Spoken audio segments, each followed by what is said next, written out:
Alright guys, welcome back to another video on the channel, and today I thought we'd do a quick overview of the 3 megas out during this month and where I'd put them ranking in the megas, going over their movesets, what their weakness and resistances are.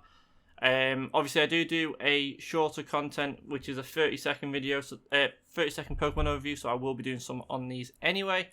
But let's go over it, starting with Mega Scizor. So, Mega Scizor is a bug and steel type Pokemon. It has a max CP of 4,621, so not a bad max CP overall. Has a quite high attack stat of 279, same as its defensive stat of 250, and an average HP/stamina stat. So it will do a lot of damage, and you should be able to tank a bit, especially with that high defensive stat. Weaknesses, it has one weakness, which is fire. However, compared to its resistances, it's a great Pokemon. You are double resistant to grass and poison, and then also resistant to bug, dragon, fairy, ice, normal, psychic, and also steel. That is a great lot of resistances compared to its weaknesses. So, great. It's a great Pokemon to have, especially if it's super effective against the opponent. Let's look over its moveset. So you do have Fury Cutter and X-Scissor as its best moveset here, with the highest DPS and the highest survivability. And also the quickest time to get that X-Scissor off as well. However, obviously you will have a second move. Now you could go Iron Head to get that stab. However, you are actually resistant to steel here. So I would go for something that's going to be good against fire types. And I would go with Night Slash. Yes, you do less damage with it. However, Night Slash is going to be more effective against that fire type than a steel type move. So I would always go for that. At least then you've got a chance of taking down the fire type that's going to be taken against you as well.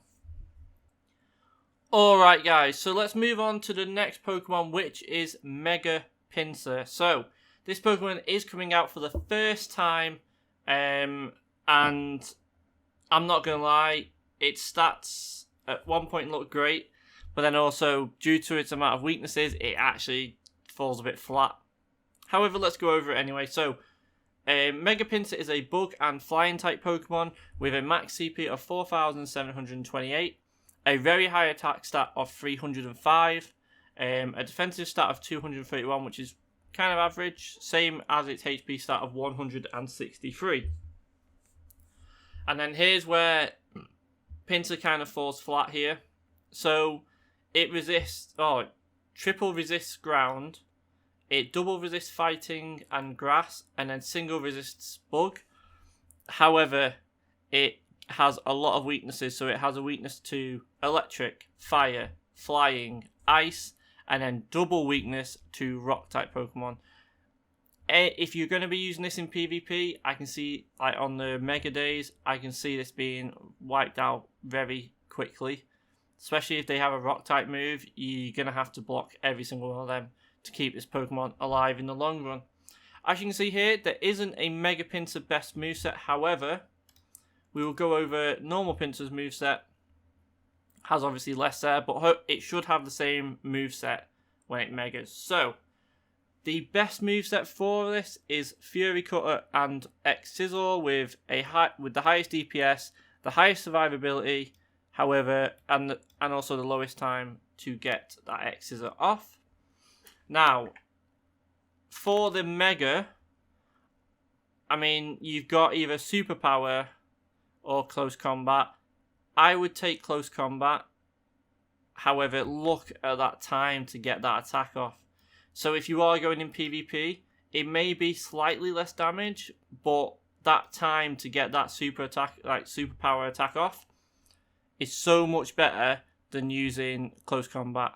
So I would say take Superpower, deal the tiny bit less damage, but be able to do it over a multitude of time to get them shield down in PvP, rather than trying to take a long time to get a move off and then getting killed by their moves because you've got no shields left. And we have one more Pokemon to go over, so let me get into that. So, let's go over Mega Altaria. Now, this is a Pokemon that I have missed out on for a good year and a half, 2 years, and I'm so glad it is back. So, let's look over this Pokemon. So, I believe it was one of the first Megas out. It is a Dragon and Fairy type and has a max CP of 3,576, an attack stat of 222, a defensive stat of 218, and a stamina of 181. This is not a great Pokemon. You are going to get some amount of resistances, so you should be okay. However, it also takes a lot of damage from a lot of moves. However, no double weaknesses, which is a good thing to go over. So, it is weak to Fairy, Ice, Poison, and Steel, all as a single weakness. And then also, from a resistance standpoint, you do have Bug, Dark, Dragon, Electric, Fighting, Fire, Grass, and Water, all as a single resistance. So overall, not that bad. However, due to its attack stat and its defense stat, I feel like this will get wiped very easily in PvP. I'd use it for a Dragon Fairy if you need it for the XL Candy. But let's go over its best moveset. So, you do have Dragon Breath as being the #1 fast type move for this Pokemon, and then Dazzling Gleam as its charge move, just to get the highest DPS and survivability. However, also having a secondary move of Dragon Pulse or even Sky Attack will be okay. I would choose, depends what you come up against. If you're going to be coming up against Dragon type, you've already got Dazzling Gleam that does a lot of damage to that. So I would actually go Sky Attack here, just to give that variant of attack and typing to defeat a Pokemon that you're coming up against. Alright guys, and that has come to the end of this video. Thank you all for watching. Please leave a like on this video. Comment down below if you're enjoying the content, if you feel like we need to improve and how we can improve upon that, and we will always do that moving forward. And please subscribe to the channel for more content like this, and I will speak to you all in the next one.